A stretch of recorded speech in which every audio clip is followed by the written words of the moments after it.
Brought to you by Sensodent K. बस back नहीं आया। SLS पैराफिन और दूध का करंट भी कौन? तो लाइफ का करंट ऑन। कुछ भी। तो ट्राई करके देख ले। Sensodent K toothpaste for sensitive teeth. जब आप खाने के बड़े निवाले लेते हैं या खाना ठीक से नहीं चबाते तब क्या होता है? खाना आपके गले में अटक जाता है, आपसे खाना निगला नहीं जाता। ये एक आम दिक्कत है जो कभी ना कभी होती ही है। खाना निगलने में कठिनाई हो तो इसे डिस्फेजिया कहा जाता है। कभी जब हम बात करते करते हंसते हुए या लेट कर खाना खाते हैं तो खाना गले में अटकने लगता है। फिर जब हम पानी पीते हैं तो दिक्कत ठीक हो जाती है। हालांकि अगर आपके गले में अक्सर खाना फंस जाता है, गले में या छाती में कुछ अटका हुआ महसूस होता है, खांसते समय गले में दर्द होता है, ऐसा लगता है जैसे खाना ऊपर की ओर आ रहा है, तो ये किसी गंभीर बीमारी का इशारा भी हो सकता है। लिहाजा गले में खाना क्यों अटक रहा है ये समझना बहुत ज़रूरी हो जाता है। ऐसे में आज सेहत के इस एपिसोड में हम डॉक्टर से जानेंगे कि बार बार खाना निगलने में दिक्कत क्यों होती है, इसके पीछे क्या कारण है, इससे बचाव कैसे किया जाए और इसका इलाज समय पर करवाना क्यों ज़रूरी है। सुनिए।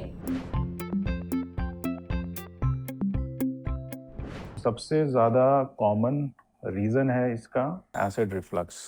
एसिड रिफ्लक्स में क्या होता है, जो हमारी फूड पाइप और स्टमक है उसके बीच में वाल्व होता है, वो लूज़ हो जाता है। उसकी वजह से स्टमक के कंटेंट्स या फिर एसिड ऊपर की तरफ फूड पाइप में आता है और फूड पाइप में और गले तक पहुंचता है। उसकी वजह से गले में फूड पाइप में स्पाज़म होता है। वो स्पाज़म की वजह से हमें ऐसा लगता है कि गले में कुछ अटका हुआ है और इसकी वजह से निगलने में भी दिक्कत होती है। दूसरा जो कॉमन रीज़न है डिस्फेजिया होने का, वो है गले का कैंसर और इसोफेजियल या फूड पाइप का कैंसर, और या फिर उन लोगों में जिनमें स्मोकिंग की हिस्ट्री है या टोबैको च्यूइंग की हिस्ट्री है या ज़्यादा अल्कोहल इंटेक है, उनको खाना अटकने में या सटकने में दिक्कत होती है। थर्ड कॉमन रीज़न है डिसमोटिलिटी डिसऑर्डर्स। जो हमारी डिसमोटिलिटी डिसऑर्डर्स होती हैं, ऑटोनॉमिक नर्वस सिस्टम इनको कंट्रोल करता है। उस ऑटोनॉमिक नर्वस सिस्टम में अगर कुछ प्रॉब्लम होती है तो ऐसी प्रॉब्लम्स होती हैं और हमारी पेरिस्टाल्सिस जिसको कहते हैं कि नॉर्मल जो मूवमेंट होती है फूड पाइप की वो नहीं हो पाती है और खाना अटकना शुरू होता है। कुछ लोग खाना खाते ही लेट जाते हैं या पेट भर के खाना खाते हैं या फिर खाने में बहुत सारा गैप रखते हैं या फिर बहुत ज़्यादा मात्रा में डेयरी प्रोडक्ट्स का यूज़ करते हैं, कैफ़ीन यूज़ करते हैं, टी, कॉफ़ी, बहुत स्पाइसी खाना खाते हैं। उन लोगों में ये दिक्कत ज़्यादा होती है। कभी कभी ये ऑटो इम्यून रीज़न की वजह से भी होता है। लास्ट एक डिस्फेजिया का कारण है न्यूरोलॉजिकल डिस्फेजिया। न्यूरोलॉजिकल डिस्फेजिया का मतलब है बेसिकली कि हमारी जो नर्व्स कंट्रोल करती हैं फूड पाइप को, उसमें प्रॉब्लम हो जाती है। वो ब्रेन से रिलेटेड होता है। इसमें खाना खाने में दिक्कत नहीं आती है, जबकि पानी या लिक्विड्स पीने में दिक्कत ज़्यादा आती है।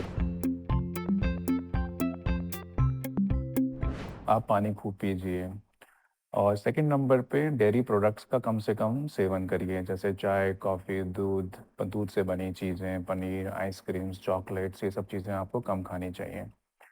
दूसरा, खाने की जो मात्रा है उसको थोड़ा कम करिए। स्मॉल फ्रीक्वेंट डाइट, थोड़ा थोड़ा खाना हर 3-4 घंटे में खाइए।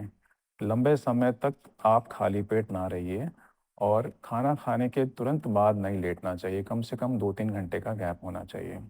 ये सब आप करेंगे तो आपको दवाइयों पे डिपेंडेंसी काफ़ी कम हो जाएगी।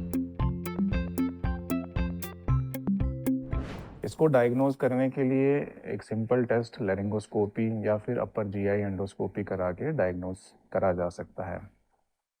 कभी कभी एसिड रिफ्लक्स लंबे समय तक रहे तो ये कैंसर में भी बदल सकता है, तो इसलिए इसका इलाज तुरंत करवाना चाहिए। अगर आपको लंबे समय से खाना या पानी निगलने में परेशानी आ रही है, गले में दर्द बना हुआ है, ऐसा लगता है जैसे गले या छाती में कुछ अटक गया है या बार बार खाना ऊपर आता महसूस हो रहा है, तो इन लक्षणों को बिल्कुल भी नज़रअंदाज ना करें और तुरंत डॉक्टर से मिलें। अब बढ़ते हैं सेहत के अगले सेगमेंट की तरफ, तन की बात। जानिए बॉडी डिस्मॉर्फिया के बारे में, जिससे ग्रस्त हैं मशहूर film maker Karan Johar.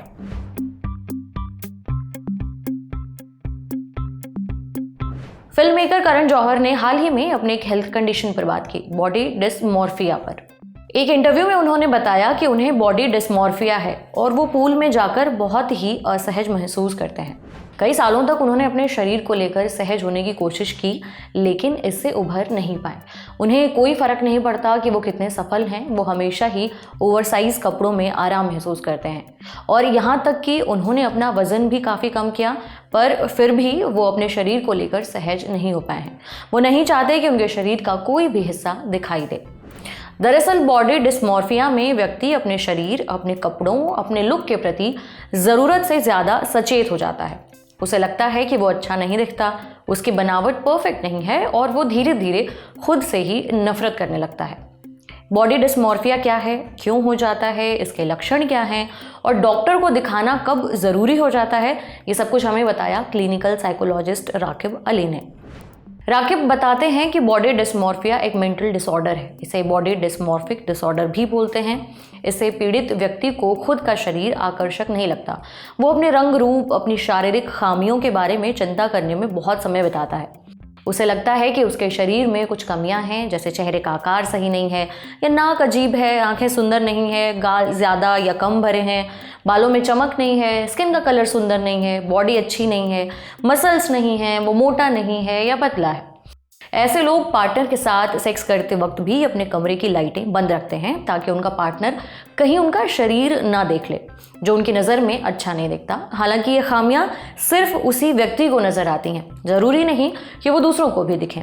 Body dysmorphia किसी को भी हो सकता है, लेकिन ये किशोरों और युवाओं में बहुत आम है। अगर किसी को बॉडी डिस्मॉर्फिया है तो वो खुद को बार बार आईने में देखता है, ज़रूरत से ज़्यादा संवारता है, लोगों से कई बार अपनी शक्लो सूरत के बारे में पूछता है, दूसरों से खुद की तुलना करता है। उसे हमेशा लगता है कि उसके शरीर में कुछ कमी है और इस चक्कर में कभी स्टेरॉइड्स तो कभी प्लास्टिक सर्जरी की ओर मुड़ जाता है। राकिब आगे बताते हैं कि बॉडी डिस्मॉर्फिया होने की कई वजहें हो सकती हैं। परिवार में पहले किसी को होने के कारण ये हो सकता है। दिमाग में जो केमिकल्स पाए जाते हैं उनमें असंतुलन से भी ये हो सकता है। किसी का उसकी बनावट के आधार पर मजाक बनाया गया हो, नेगेटिव कमेंट्स किए गए हों, तो भी ये डिसऑर्डर हो सकता है। अगर स्थिति बिगड़ जाए तो लोग डिप्रेशन में चले जाते हैं, हीन भावना से ग्रस्त होने लगते हैं और कई बार तो खुद को नुकसान पहुंचाने के बारे में भी सोचने लगते हैं। आमतौर पर बॉडी डिस्मॉर्फिया खुद से ठीक नहीं होता। ऐसे में डॉक्टर या थेरेपिस्ट से जल्द मिलना ज़रूरी हो जाता है। वो आपको कॉग्निटिव बिहेवियरल थेरेपी, जिसे शॉर्टकट में CBT कहते हैं, वो थेरेपी देंगे ताकि आप अपने बारे में नेगेटिव ना सोचें। ज़रूरत पड़ने पर दवा भी दी जा सकती है, समझे। अब बारी है सेहत के आखिरी सेगमेंट की, खुराक, यानी एक झक्कास सी हेल्थ टिप। चुकंदर तो आपने कई बार खाया होगा, लेकिन चुकंदर के जूस के फायदे जानते हैं?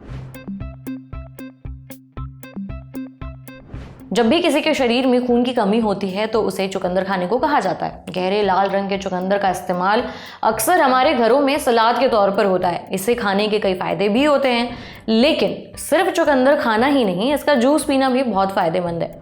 रोज़ 1 गिलास चुकंदर का जूस क्यों पीना चाहिए, ये हमें बताया डाइटिशियन अमृता मिश्रा ने। डाइटिशियन अमृता बताती हैं कि चुकंदर में विटामिन, ज़रूरी मिनरल्स और एंटीऑक्सीडेंट्स पाए जाते हैं, जो हमारे शरीर के लिए बेहद अहम होते हैं। इसका जूस पीने से विटामिन C मिलता है, जिससे इम्यूनिटी मजबूत होती है। विटामिन C हमारे खून में वाइट ब्लड सेल्स का प्रोडक्शन बढ़ा देता है। वाइट ब्लड सेल्स शरीर के इम्यून सिस्टम का अहम हिस्सा हैं और इन्फेक्शन और दूसरे बीमारियों से लड़ने में शरीर की मदद करती हैं। विटामिन C स्किन के लिए भी अच्छा होता है, इससे स्किन लचीली बनती है, दाग धब्बे कम होते हैं। चुकंदर के जूस में बीटा लेंस और पॉलीफेनॉल्स जैसे ज़रूरी एंटीऑक्सीडेंट्स भी पाए जाते हैं। ये एंटीऑक्सीडेंट्स हमारी कोशिकाओं को नुकसान से बचाते हैं और लंबे वक्त तक चलने वाली बीमारियों जैसे कि कैंसर या हार्ट डिजीज़ का रिस्क कम करते हैं। साथ ही हाई ब्लड प्रेशर कम करने में भी इससे मदद मिलती है। दरअसल चुकंदर के जूस में नाइट्रेट होता है, जो शरीर में जाकर नाइट्रिक ऑक्साइड में बदल जाता है, फिर यह खून की नलियों में मिल जाता है, जिससे खून का प्रवाह सुधरता है और ब्लड प्रेशर को कंट्रोल करने में मदद मिलती है। ऐसे में चुकंदर का जूस उन लोगों के लिए बहुत काम का है जो हाइपरटेंशन के रिस्क पर हैं, जिनका ब्लड प्रेशर अक्सर बढ़ा हुआ रहता है। चुकंदर में मौजूद नाइट्रेट से एक्सरसाइज स्टेमिना भी बढ़ता है। डाइटिशियन अमृता आगे बताती हैं कि चुकंदर में बेटानिन नाम का एक तत्व पाया जाता है, जो बैड कोलेस्ट्रॉल को घटाने और गुड कोलेस्ट्रॉल को बढ़ाने में मदद करता है। इसमें फाइबर भी काफ़ी मात्रा में पाया जाता है। ऐसे में जो लोग कब्ज से परेशान रहते हैं वो अपना पाचन सुधारने के लिए चुकंदर का जूस पी सकते हैं। अब क्योंकि चुकंदर में कैलोरी कम होती है और ना के बराबर फैट, तो ये आपका वजन कंट्रोल करने में भी कारगर है। आप चाहें तो इसे सुबह सुबह भी पी सकते हैं। हालांकि ये भी ध्यान रखें कि इसमें नेचुरल शुगर की मात्रा काफ़ी ज़्यादा होती है। चुकंदर का जूस पीने के बाद आपके यूरिन या स्टूल के रंग में हल्का बदलाव आ सकता है, वो लाल या फिर पिंक कलर का हो सकता है। इसे बिटूरिया कहते हैं और इससे कोई नुकसान नहीं है। हालांकि अगर आपको लो ब्लड प्रेशर की शिकायत है या किडनी में स्टोन का खतरा है, खासकर कैल्शियम ऑक्सलेट किडनी स्टोन का, तो आपको चुकंदर के जूस से परहेज करना चाहिए। आज सेहत में इतना ही। अच्छा, अगर आप डॉक्टर हैं या फिर डॉक्टर से जुड़ा आपका कोई सवाल है तो इस ईमेल आईडी पर दाग दीजिए sehat.lalantop@gmail.com। सूचना समाप्त। अपना ख्याल रखिए। शुक्रिया।